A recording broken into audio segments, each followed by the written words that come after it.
আল্লাহরে আমি আল্লাহ না তোরে এত নিয়ামত দিয়া সুন্দর করে বানাইলাম। এই আসমান বানাইয়া কোরআনের কোথাও বলি নাই আসমান সুন্দর করে বানাইছি, জমিন বানাইয়া কোথাও বলি নাই জমিন সুন্দর করে বানাইছি, গোটা সৃষ্টি জগৎ বানাইয়া কোথাও বলি নাই সুন্দর করে বানাইছি। কিন্তু মানুষ রে তুই 3.5 হাত তোরে বানাইয়া কোরআনে একটা নয় দুইটা নয় 4টা কসম করে বলছি তোরে সুন্দর করে বানাইছি।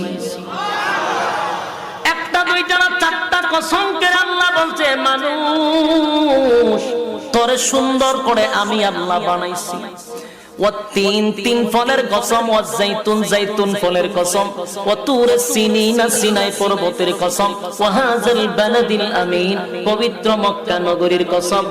4টা কসম করে আল্লাহ বলেন লাকাদ খালাকনাল ইনসানা ফি আহসানি তাকওয়িম।